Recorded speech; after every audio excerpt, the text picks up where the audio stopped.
मंच को नमन करती हूँ। आप सभी प्रबुद्धजनों, आप सभी प्रबुद्ध मनीषियों की उपस्थिति को मैं नमन, वंदन, अभिनंदन करती हूँ। और सबसे पहली बधाई नवसृजन प्रकाशक को मैं देती हूँ कि उनकी पहली पुस्तक प्रकाशित भी हुई। आपकी पहली पुस्तक प्रकाशित भी हुई और लोकार्पित भी होगी, तो बहुत बहुत बधाई।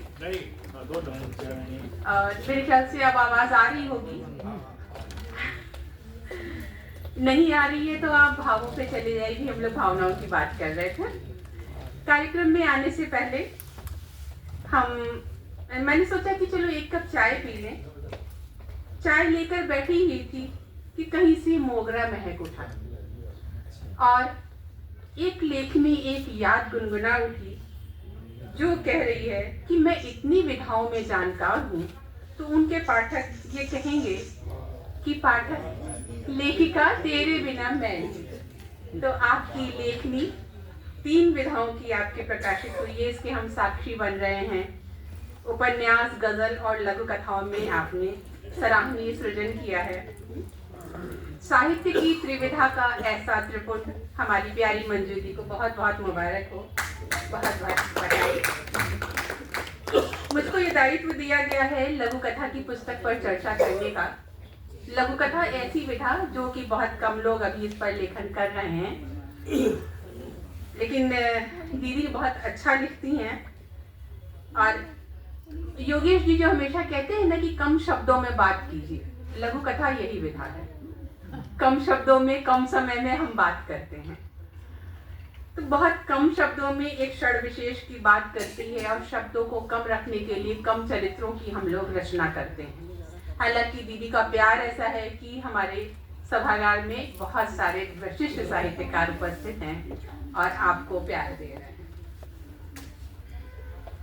लघु कथा कई शैलियों में लिखी जाती है। आत्मलाप शैली, संवाद शैली, विवरणात्मक शैली, डायरी शैली इत्यादि बहुत सारी हैं।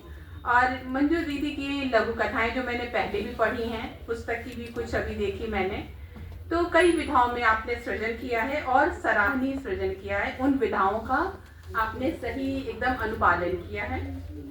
आपकी लघु कथाएं विधा के फ्रेम में बहुत सुगठित रूप से सज्ज हैं, संक्षिप्त होने के साथ ही सारगर्भित और संदेशपरक भी होती हैं। विषयों की बात अगर मैं करूं तो विविध वर्णीय विषयों का चयन करती हैं। ये नहीं कि एक विषय ले लिया उसी फ्रेम में अपनी लेखनी चला ली। और इनके विषय लीक से हटकर भी होते हैं, जो कभी रास्ता भी दिखाते हैं तो कभी प्रश्न भी पूछते हैं।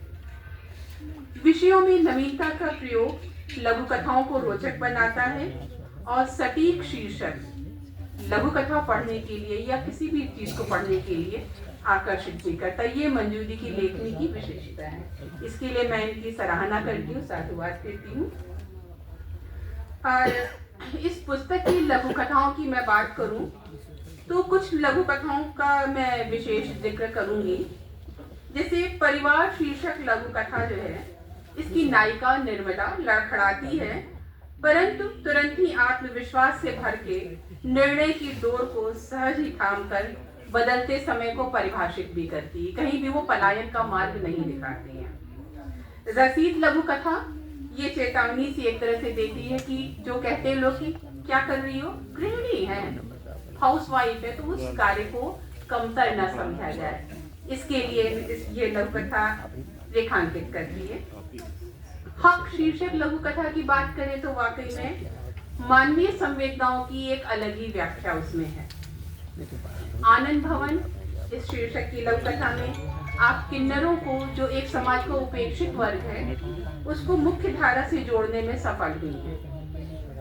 परंतु चूंकि मुझे उसमें एक पंक्ति खटकी, तो अनुजा के हक से मैं ये कह रही हूँ, एक पंक्ति जो मुझे खटक रही है कि नायिका कहती है, किन्नर वो बच्चे हैं जो अपने माता पिता की अनदेखी कर रहे हैं। इससे लगता है कि जो गलत काम करते हैं वह किन्नर है।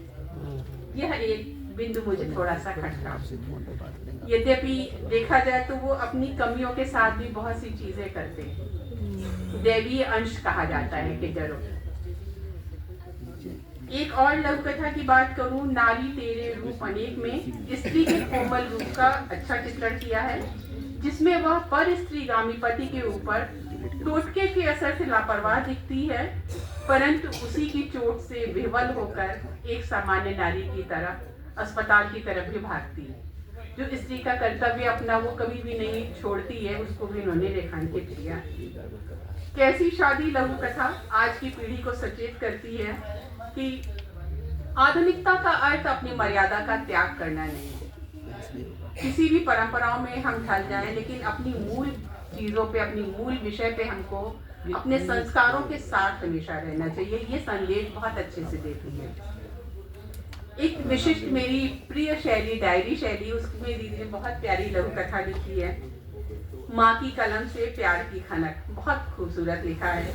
माँ बेटी के भावनात्मक संबंधों का बहुत अच्छा जुड़ाव इन्होंने लिखा। एक कप चाय, तो दीदी ने बता ही दिया, पढ़ दिया मैं, तो मेरी बहुत प्रिय लघु कथा वो आई थी।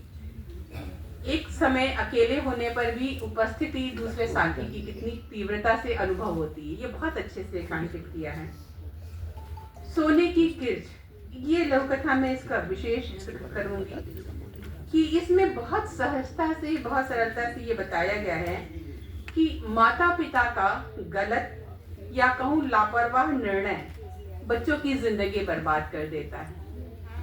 कि सोने का हम लोग बहुत ध्यान रखते हैं, उसकी किरचें भी अगर निकलती हैं तो सुनार उसको बहुत ध्यान से रखता है, जेवर कहीं नहीं।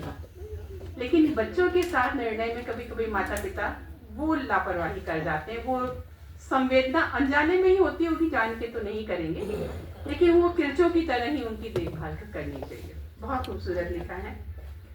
और क्या क्या कहूँ, सभी लघु कथाएं अच्छी हैं आपकी। प्राइवेसी, सुरक्षा कवच, और सबसे जो शीर्षक की बात मैंने की, शीर्षक का चौंकाता है। एक लघु कथा है आपकी, पति बदल लिया। पति बदल लिया सोच के आदमी सोचता है कि ये कैसी लघु कथा होगी हमारे आज के परिवेश में, भारतीय परिवेश में। लेकिन ये पति बदल लिया, इस पुस्तक को पढ़िएगा तो ये बहुत अच्छी, बहुत संदेशप्रद लघु कथा है कि हालात से हारना नहीं है, उसका सामना करना है। बहुत खूबसूरत लघु कथा। और बदलते समय की दस्तक देती हुई एक और लघु कथा है, लानत मलामत, जिसमें पति पत्नी के जो आज के समय में हम देख रहे हैं कि थोड़ा सा पति जो है वो कहूँ मैं पुरानी विचारों से और आज के विचारों के ऊहापोह में बंधा हुआ रहता है कि मैं पत्नी के साथ में कितना, उसके परिवार वालों को कितना सम्मान दूं, कितना उनको अधिकार दूं। इसमें बहुत संतुलित करता हुआ ये एक दिशा निर्देश है कि आज के दौर में कैसे पति पत्नी एक दूसरे के जन्म के रिश्तों को भी सम्मान दे सकते हैं। आपके विषयों से नेताजी भी नहीं छूटे हैं। नेताजी में कथनी और करनी की पर बहुत लिखा गया है। बलात्कार वही शीर्षक पे चौंकाता है, लेकिन ये पर्यावरण की बात करता है कि समाज में स्त्री पुरुष के अंतर की मानसिकता को बहुत अच्छे तेवर से दिखाया आपने। सेल्फी आज के दौर की EMI और क्रेडिट कार्ड पर आधारित जीवन की अच्छी झलक दिखाती है। ऐसी सशक्त और मन को स्पर्श करने वाली अनेक लघु कथाओं से सज्ज है यह एक कप चाय। इसके लिए मैं आपको पुनः बधाई देती हूँ और दुआ करती हूँ कि आपकी लेखनी पर माँ शारदे सदैव सहाय रहे और वह अबाध गति से चलती हुई साहित्य जगत को समृद्ध करे। एक बार पुनः बधाई।